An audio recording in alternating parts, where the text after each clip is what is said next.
Hello नमस्कार, मी तेजस्विनी तुम्हा सर्वांचं आपल्या चॅनेलवरती पुन्हा एकदा अगदी मनापासून स्वागत आहे. सर्वांना श्री स्वामी समर्थ. आय होप की तुम्ही सगळेजण मस्त आणि मजेत असाल. स्वामी महाराज तुम्हा सर्वांच्या मनातल्या चांगल्या इच्छा पूर्ण करू देत. तर आजचा व्हिडिओ शेवटपर्यंत नक्की कंटिन्यू करा आणि व्हिडिओ तुम्हाला कसा वाटला ते सुद्धा कमेंट करून मला नक्की सांगा. आणि जर व्हिडिओ तुम्हाला आवडला असेल तर चॅनेलला लाईक, शेअर आणि सबस्क्राईब करायला मात्र विसरू नका. तर चला तर मग आजच्या व्हिडिओला सुरुवात करूयात. तर सुंदर दिवसाची सुंदर अशी सुरुवात झालेली आहे आणि आज म्हटलं चला किचन जो आहे तो पहिल्यांदा झाडून वगैरे घेऊयात. कारण की ना सध्या पावसाचं वातावरण आहे आणि त्याच्यामुळे आता बाहेर तर काही लगेच मला क्लिनिंग वगैरे करता येणार नव्हती, म्हणून म्हटलं चला आज किचनपासून जे आहे ते आपण क्लिनिंगला सुरुवात करूयात. तर आता सगळ्यात आधी आज मी किचनच क्लीन करायला घेतलेला होता. आता म्हटलं चला सगळं जे आहे ते भांडी वगैरे क्लीन केलेली होती, तर म्हटलं चला आधी किचन आवरूयात आणि त्यानंतर मग म्हटलं आपलं बाकीची जी काही कामं आहेत ती आवरून घेऊयात. आता स्वयंपाक वगैरे ना आज सकाळी लवकरच आवरून घेतलेला होता, त्याच्यामुळे मग भांडी वगैरे सुद्धा लगेच क्लीन करून घेतली. कारण की काय होतं ना, पावसाळ्यामध्ये लाईट वगैरे सारख्या जातात आणि मग पाण्याची टाकी वगैरे भरलेली असली की मग दिवसभर जरी लाईट नसली तरी सुद्धा टेन्शन नसतं. त्याच्यामुळे मग म्हटलं चला पटकन भांडी वगैरे क्लीन करून घेऊयात, म्हणजे टाकी जोपर्यंत पाण्याची भरती आहे तोपर्यंत आपली जी काही कामं आहेत जी की आपल्याला पाण्याशिवाय आपण करू शकत नाही, तर म्हटलं ती कामं आधी आवरून घेऊयात. म्हणजे कसं एकदा पाण्याचं काम झालं की मग टाकी भरून राहिली तरी सुद्धा काहीच प्रॉब्लेम नसतो. नाहीतर मग लाईट गेली आणि पाणी संपलं की मग खूप जास्त प्रॉब्लेम होतो. जेव्हा लाईट येईल मग तेव्हा पुन्हा कामांना सुरुवात करावी लागते. त्याच्यामुळे म्हटलं चला आधी जी काही आपली भांडी वगैरे आहेत तर म्हटलं ती क्लीन करून घेऊयात. आणि बाहेर तर पावसाचं वातावरण तर सुरूच होतं, सकाळपासून चांगला आमच्या इकडे पाऊस पडतोय. आता तुमच्याकडे कसं पावसाचं वातावरण आहे ते सुद्धा कमेंट करून मला नक्कीच सांगा. तर आता नाश्ता वगैरे आवरलेला होता, मग लगेचच भांडी वगैरे सुद्धा क्लीन करून घेतली आणि मग सगळ्यात शेवटी आपला किचन ओटा आवरून घेतला. म्हणजे एकदा किचन क्लीन झाला की मग बाकीची कामं निवांत करता येतात. आणि किचन क्लीन करायला येत ना मला खूप जास्त आवडतं. म्हणजे माझ्या आवडीचा भाग जर घरातील कोणता असेल ना क्लिनिंगचा तर तो म्हणजे किचन ओटा क्लीन करून ठेवणं. आणि मला किचन ओटा क्लीन करायला सुद्धा खूप जास्त आवडतं. जितकं जे आहे तेवढी मी सगळी क्लिनिंग आधी करून घेतली आणि त्यानंतर मग हे जे किचनचे वाईप्स असतात ना क्लीन करण्याचे, तर त्यांनी पुन्हा एकदा सगळं व्यवस्थित असं क्लीन करून घेत असते, जेणेकरून कुठे पाणी वगैरे नको राहायला. आणि कसं आता सध्या ऊन अजिबातच पडत नाही, त्याच्यामुळे ना अजिबातच सूर्याची किरणं वगैरे किचनमध्ये येत नाहीत. नाहीतर मग उन्हाळ्याचे दिवस असले ना की खूप छान अशी उन्हाची किरणं किचनमध्ये येत असतात. पण आता पावसाळा सुरू झाला आहे तेव्हापासून ऊन अजिबातच पाहायला मिळत नाही आहे. तर आता बघूयात तर किती दिवसात आता पाऊस जो आहे तो असा सुरू राहतोय. आता सगळी क्लिनिंग वगैरे करून घेतली तोपर्यंत इकडे मशीनसुद्धा मी लावलेली होती, जेणेकरून म्हटलं लाईट वगैरे जाण्याआधी आपले कपडे वगैरे सुद्धा वॉश करून होतील. आता पावसाळ्यामध्ये ना मशीनीचा हा एक खूप मोठा फायदा असतो की कपडे वगैरे ना अगदी व्यवस्थित त्याच्यामध्ये ड्राय होऊन निघतात. नाहीतर मग हाताने जर कपडे आपण वॉश केली ना त्यातलं इतकं जास्त पाणी वगैरे असं सहसा निघत नाही. पण मशीनमध्ये कपडे टाकली की अगदी ती व्यवस्थित अशी सुकून निघतात. म्हणजे थोडा वेळ जरी आपण बाहेर ठेवली ना तरी सुद्धा कपडे आपले पटकन सुकून निघतात. आता पावसाळ्यामध्ये कसं होतं, घरामध्ये ना खूप जास्त कुबट वास वगैरे येतो आणि सगळीकडे ना असा ओलसरपणा किंवा असं थोडंसं दमट वातावरण असतं. त्यामुळे मग आता फरशा वगैरे म्हटलं लगेच क्लीन करून घेऊयात आणि फॅन वगैरे सुद्धा लावलेला होता. आता पावसाळा आलाय की माशा वगैरे भरपूर घरामध्ये होतात, कारण की ऊन अजिबातच नसतं. त्याच्यामुळे मग फिनेल वगैरे टाकून किंवा मग मिठाच्या पाण्याने सगळ्या फरशा वगैरे मी क्लीन करून घेत असते. आता फरशा वगैरे क्लीन झाल्या आणि त्यानंतर म्हटले चला सिंकचा एरिया सुद्धा आज क्लीन करून घेऊयात. बरेच दिवस झालं क्लीनच नव्हता केलेला आणि मग आरशावरती सुद्धा खूप जास्त असे चिकट डाग वगैरे राहतात लगेच ते क्लीन नाही करून घेतलं तर. म्हणून म्हटलं चला आता पटकन हे सुद्धा काम जे आहे ते आपलं आवरून घेऊयात. आता पावसाळा सुरू झाला ना की घरामध्ये ना खूप जास्त असा कुबट वास वगैरे येतो. आता हे ना मी एअर फ्रेशनर जे आहे ते बरेच दिवस झालं आणलेलं होतं, पण त्याचा वापर काही झालेलाच नव्हता. आता बरेच मी व्हिडिओज वगैरे सुद्धा पाहिलेले होते पण कधी ट्राय वगैरे नव्हतं केलेलं. तर म्हटलं चला बघूयात घरामध्ये आता पावसाळा सुरू झालेला आहे तर म्हटलं स्प्रे वगैरे करून बघूयात कसं त्याचा स्मेल वगैरे येतोय ते वगैरे, म्हणून म्हटलं घेऊयात आपण सुद्धा. आणि मग बरेच दिवस झालं आणलेलं होतं तर आज म्हटलं ट्राय करून पाहूयात. आणि हे खरंच खूप छान आहे, म्हणजे घरामध्ये जर असा कुबट वास वगैरे येत असेल तर मग तुम्ही हे घरामध्ये स्प्रे करू शकता. आणि मला तर ते खूप जास्त छान वाटलं, कारण की पावसाळ्यामध्ये घरामध्ये असा ओलसरपणा राहतो किंवा एक वेगळा स्मेल आपल्या घरामध्ये असतो. आणि हे थोडंसं स्प्रे केलं ना की घरात जे स्मेलचं जे वातावरण असतं ना ते सुद्धा चेंज होतं आणि छान वाटतं म्हणजे फ्रेश असं काहीतरी नवीन स्मेल घरामध्ये आली ना की छान वाटतं. असं ओलसरपणा वगैरे राहण्यापेक्षा किंवा कुबट वास वगैरे येण्यापेक्षा हे बरं वाटतं मला. आणि मग तेच मी आज पूर्ण घरामध्ये जे आहे ते असं स्प्रे वगैरे करून घेतलं. म्हटलं छान वाटेल, थोडंसं फ्रेश वाटेल. कारण की सारखं असं घरामध्ये थोडंसं वेगळंच असं स्मेल जो आहे तो यायला लागलेला होता. कारण की कपडे वगैरे आपले सुकत नाहीत आणि मग संध्याकाळी कपडेसुद्धा फॅन खालीच वगैरे जिथे जागा भेटेल ना तिथे कपडे सुकत टाकावे लागतात. त्यामुळे ना वेगळाच असा स्मेल आलेला होता. म्हणून म्हटलं चला हे आपण ट्राय करून पाहूयात. आणि हे खरंच खूप छान आहे. तुम्हाला जर घ्यायचं असेल तर प्रोडक्ट मी खाली टॅग करते. तुम्ही ते ऑनलाईनसुद्धा परचेस करू शकता. आता कपडे वगैरे आहेत ना रात्री सगळे घरामध्ये आणलेले होते. आता पावसामुळे तर काही वाळत नाही. त्याच्यामुळे ना असे घरातच फॅन खाली जे आहे ते सुकत ठेवावे लागतात. आणि मला असं वाटतंय की सगळ्यांचं आता पावसामध्ये असंच होतं की कपडे काही सुकत नाही. त्याच्यामुळे घरामध्ये ना जिथे जागा भेटेल ना तिथे आपण कपडे सुकण्यासाठी टाकत असतो. आणि हे सगळ्यात मोठं टास्क जे आहे ना ते गृहिणीसाठीच असतं. कारण की पाऊस आला की कपडे आत घ्यायची, पाऊस गेला की पुन्हा ते बाहेर वाळत घालायचं. आणि तीच जागा आपल्याला शोधत बसावी लागते की कुठे आपण कपडे घरामध्ये वाळत घालू शकतो. आणि पावसाळ्यामध्ये ना हे आपलं काम खूप मोठं वाढतं की कपड्यांच्या घड्या घालायच्या, कपडे सुकलेत का नाही ते पाहायचं. चला असो, आता इथे ना मी सगळ्या कपड्यांच्या घड्या वगैरे घालून घेतल्या. आदल्या दिवशीचे सगळे कपडे मी व्यवस्थित असे घड्या वगैरे घालून ठेवले आणि लगेचच मग ते कबडमध्ये सुद्धा ठेवले. कारण की म्हटलं जागच्या जागेवरती गोष्टी ठेवल्या की त्या पटकन सापडतात सुद्धा आणि घरामध्ये सुद्धा जास्त कपड्यांचा पसारा जो आहे तो होत नाही.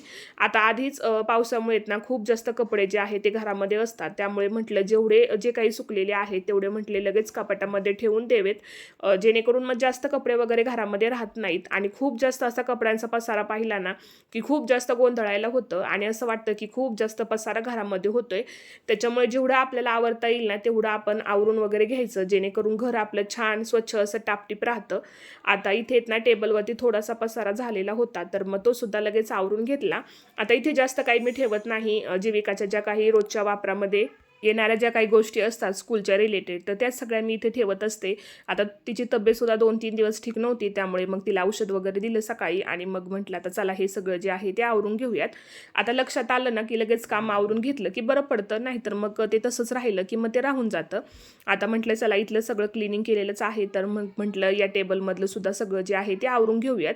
आता थोड्याशा गोष्टी ज्या काही वरती असतात ना त्या लगेचच ठेवून दिल्या तर मग काम आपलं सोपं होऊन जातं आणि हातासरशी 1-2 कामं जी आहेत ती सुद्धा होऊन जातात. आता एक शॉर्ट व्हिडिओ अपलोड करायचा होता तर मग ते सुद्धा काम करून घेतलं लगेचच. म्हटलं आता वेळ झालेला आहे व्हिडिओ अपलोड करायचा तर ते आधी करून घेऊयात आणि मग म्हटलं त्यानंतर ना आपले कामं तर घरातली चालूच राहतात. आता मग आदल्या दिवशी ना थोडंसं स्किन केअर वगैरे केलेलं होतं आणि त्या सगळ्या गोष्टी आहेत ना अशाच वरती राहिलेल्या होत्या. मग म्हटलं चला त्यासुद्धा लगेचच म्हटलं ठेवून देऊयात, कारण की आता लक्षात आलं ना मग लगेचच मी काम आवरून घेत असते. आणि काल ठेवण म्हटलं आणि ते तसंच राहिलं. काल काही कामाच्या निमित्ताने बाहेर गेले होते तर मग ते काही माझं झालंच नाही ठेवणं. आज लक्षात आलं तर म्हटलं चला ते पटकन ठेवून देऊयात. आणि आता तो व्हिडिओसुद्धा मी लवकरच तुमच्यासोबत शेअर करेन. आता थोडंसं मग म्हटलं चला थोडंसं क्लिनिंगचं काम करून घेऊयात, कारण की आरसा आहेत ना खूपच जास्त खराब वाटत होता. मग म्हटलं चला त्यालासुद्धा छान असं क्लीन वगैरे करून घेऊयात. सोबतच थोडंसं कपाट वगैरे सुद्धा पुसून घेतलं. आता आहेत ना उन्हाळा संपल्यामुळे ना जास्त काही अशी धूळ वगैरे घरात येत नाही, त्यामुळे इतकं जास्त काही असं क्लिनिंग वगैरे करावं लागत नाही. पण आता आरसा थोडासा जास्त खराब वाटत होता म्हणून म्हटलं चला आता ते जे आहे ते आपण पुसून वगैरे घेऊयात. आता डस्टिंग वगैरे जास्त काही करावी लागत नाही, कारण की पावसाचं वातावरण आहे त्याच्यामुळे धूळ काही इतकी जास्त अशी घरामध्ये येत नाही. त्याच्यामुळे 2-3 दिवसातून एकदा जरी क्लिनिंग केली ना तरीसुद्धा काहीच वाटत नाही, कारण की धूळच इतकी जास्त नसते आता सध्या. आणि आता तुम्ही बघू शकता बाहेर सुद्धा छान असं पाऊस जो आहे तो यायला लागलेला आहे. म्हणजे सकाळपासून तर सुरुवात होतेच पावसाची, पण दिवसभर जे आहे ते असाच पाऊस सुरू राहतो आणि अचानकच बंद होतो, पुन्हा सुरू होतो. काय पावसाचं काही समजतच नाही आहे. म्हणजे एकदम असं जोरात येऊन पण उघडत नाही. म्हणजे बाहेर आपल्याला कामं तरी आवरता येतात. पण पाऊस जो आहे तो कंटिन्यू सुरू राहतो. पण पावसाशिवाय सुद्धा पर्याय नाही आहे. पाणी पाहिजे म्हटल्यावरती पाऊस तर आपल्याला लागेलच. आणि आज छान पावसाचं वातावरण झालेलं होतं. नंतरनं पावसाचा जोरसुद्धा तितकाच जास्त वाढलेला होता. आणि छान वाटतं पण असा पाऊस वगैरे आला, कारण की खूप जास्त यावेळेस उन्हाळा होता. इतकं जास्त कडक ऊन होतं ना की काही विचारायलाच नको. आता पावसामुळे ना थोडंसं वातावरणात चेंज झालेलं आहे आणि छान वाटतं. म्हणजे असं पाऊस ज्यावेळेस येतो ना त्यावेळेस पाहायला सुद्धा छान वाटतं आणि वातावरण सुद्धा खूप छान झालेलं होतं. आता पाऊस आलाय आणि जीविका बाहेर गेलेली नाहीये असं तर होणारच नाहीये. म्हणजे तिला इतकं जास्त पाऊस आवडतो आणि पाण्यामध्ये खेळायला तर तिला प्रचंड आवडतं. आता तिला ओरडत होते तरीसुद्धा ती छत्री घेऊन का होईना पण पावसात बाहेर जातेच जाते. आता म्हटलं चला थोडंसं तूप वगैरे बनवूयात. तर आता मला एक रेसिपी करायची होती, तर मग त्याच्यासाठीच मला तूप हवं होतं आणि तूप संपलेलं होतं माझं. म्हणून म्हटलं चला आता जेवढी काही साई जमा झालेली आहे तर म्हटलं त्याचंच तूप बनवूयात. आणि हे घरच्या गाईच्या दुधाचं तूप मी बनवते ना, त्याच्यामुळे तूप खूप छान आणि इतकं म्हणजे त्याचा कलर वगैरे सुद्धा तुम्ही बघू शकता. अगदी प्युअर जे तूप असतं ना, तर त्याच पद्धतीचं त्याचं टेक्स्चर असतं आणि इतकं छान ते खायला सुद्धा लागतं. खरं तर जास्त बनवायचं होतं, पण म्हटलं आता जास्त बनवायला लागले ना, की खूप जास्त मला वेळ लागेल. त्याच्यामुळे म्हटलं चला आता थोडंसंच आपल्याला जेवढी गरज आहे ना, म्हटलं तेवढंच आपण बनवूयात. तर आता मला नारळाची बर्फी आज बनवायची होती, तर त्याच्यासाठी मला तूप हवं होतं आणि माझ्याकडे ओला नारळ एकच होता. त्यामुळे मग मी काय केलं, पाण्यामध्ये जे आपलं सुकं खोबरं असतं ना, तर ते 2 वाट्या घेतलेलं आहे आणि 1 वाटी मी बदाम यामध्ये टाकलेला आहे. आता आपल्याला काय करायचं, पाण्याला छान अशी उकळी येऊ देईपर्यंत याला पाण्यामध्ये ठेवायचं आहे. आणि हा एक ओला नारळ माझ्याकडे होता, जो की मी फ्रीजमध्येच ठेवलेला होता. तर म्हटलं चला याला सुद्धा यामध्येच टाकून घेऊयात, म्हणजे सगळं व्यवस्थित असं मिक्स होऊन जाईल. आता हे आपल्याला पाण्यातच असं व्यवस्थित असं उकळी येऊ देपर्यंत एक 10 ते 15 मिनिटं आपल्याला असंच ठेवायचे. त्यावरती तुम्ही झाकण वगैरे टाकून ठेवलं ना, तर ते पटकन अगदी सॉफ्ट होतं. आणि इकडे तोपर्यंत माझं तूपसुद्धा बघा छान असं आता कडत आलेलं आहे. आता जेवढी गरज आहे ना, तेवढंच मी बनवलेलं होतं, त्यामुळे ते थोडंसंच मी बनवायला घेतलं. आता इथे पाण्याला उकळी आलेली आहे आणि आपले बदाम वगैरे सुद्धा मग कसं छान आपल्याला व्यवस्थित असे सोलता येतात आणि झटकीपट ते सोलून सुद्धा होतात. तर आता इथे मग आधी चेक केलं की ते व्यवस्थित असं सॉफ्ट झालंय की नाही म्हणून, आणि बदाम वगैरे सुद्धा छान असे सॉफ्ट झालेले होते, म्हणून मग मी गॅस बंद केला. त्यानंतर बदाम आणि खोबरं आपल्याला असं सेपरेट करून घ्यायचं आहे आणि बदामाच्या आपल्याला ज्वारीच्या साली असतात ना, तर त्या आपल्याला काढून घ्यायच्या आहेत, जेणेकरून आपल्याला त्या मिक्सरमध्ये त्याची छान अशी पेस्ट जी आहे ती आपल्याला बनवता येईल. तर आता इथे खोबरं सुद्धा मी चिरून घेतलेलं आहे. जर तुम्हाला असं साल वगैरे काढायची असेल ना, तर तुम्ही ते काढू शकता, पण मला असं साल वगैरे काढलेलं आवडत नाही. आमच्या इथे असंच मिक्सरला फिरवलं वगैरे तरी चालतं, त्याच्यामुळे मी त्याची साल जे वरची असते ना, ती अजिबात नाही काढलेली. जर तुम्हाला असं व्हाईट कलरची जर बर्फी हवी असेल ना, तर तुम्हाला ते काढावं लागेल, नाही तर मग त्याचा टेक्स्चर किंवा कलर जो आहे तो थोडासा वेगळा होतो. पण जर वरची साल काढली ना, तर मग ते पूर्ण व्हाईट कलरची आपली बर्फी तयार होते.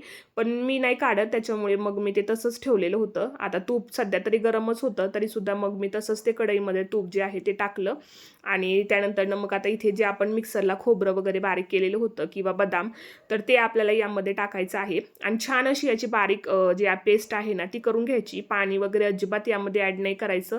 जसं हवं आहे आपल्याला तसंच यामध्ये छान असं फिरवून घ्यायचं आणि त्यानंतर सगळं व्यवस्थित असं मिक्स करून घ्यायचं. आणि शक्यतो बर्फी करताना तुपाचाच वापर करायचा, जेणेकरून त्याची चव छान येते आणि आपली बर्फीसुद्धा अगदी छान अशी सॉफ्ट अशी तयार होते. आता तूप जसं तुम्हाला हवं आहे ना, तसं तुम्ही यामध्ये ॲड करू शकता. आपल्या अंदाजाने जसं आपल्याला जेवढं हवं आहे तेवढं आपण यामध्ये टाकायचं आणि मंद आचेवरती याला 7 ते 8 मिनिटं व्यवस्थित असं हलवत राहायचं. अजिबात त्याला खाली लागेल अशा पद्धतीने त्याला चिटकून वगैरे द्यायचं नाही. छान असं एकसारखं हलवत राहायचं.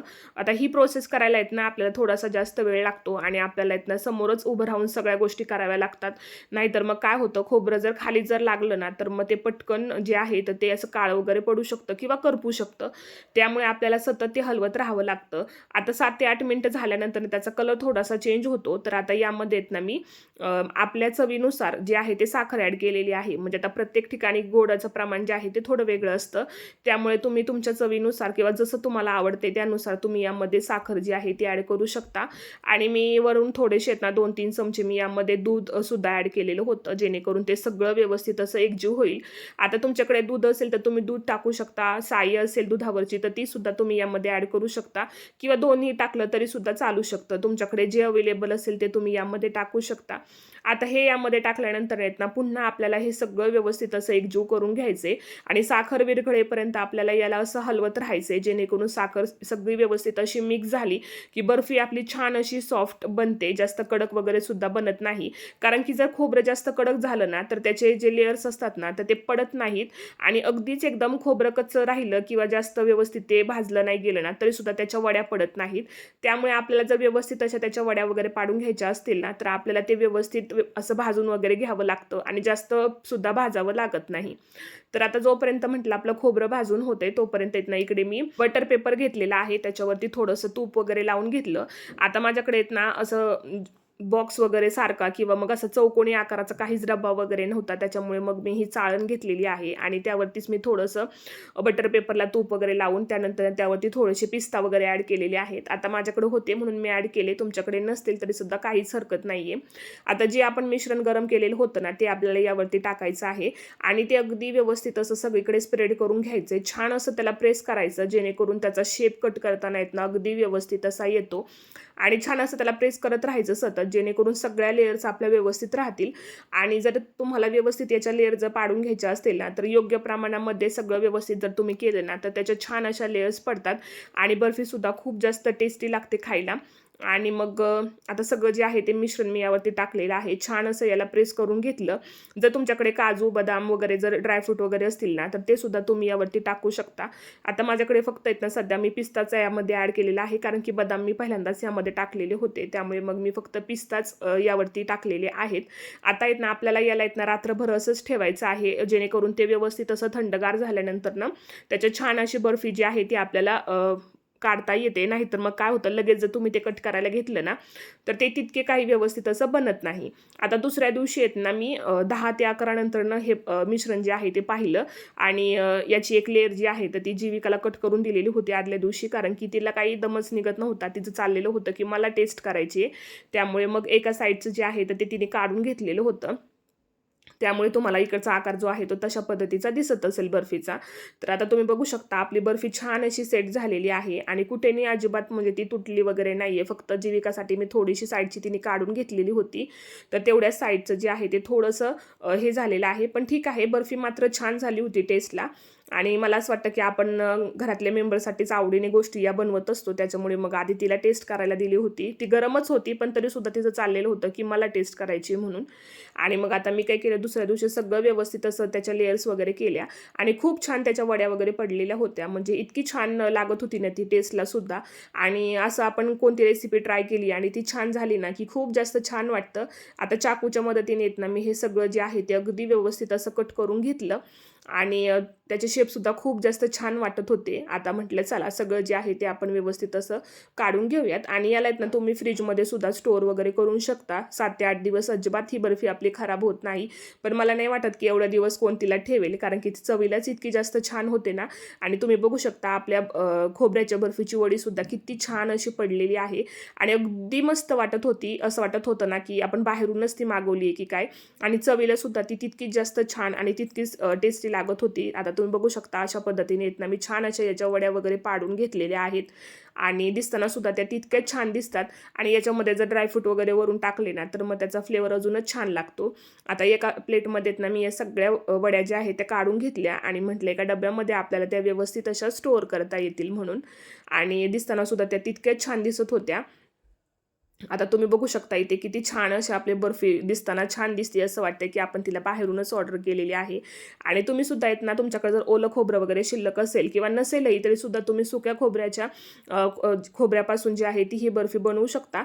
आणि ही रेसिपी आहेत ना एकदा नक्कीच ट्राय करा आणि तुम्हाला कशी वाटली ते सुद्धा कमेंट करून मला नक्कीच सांगा.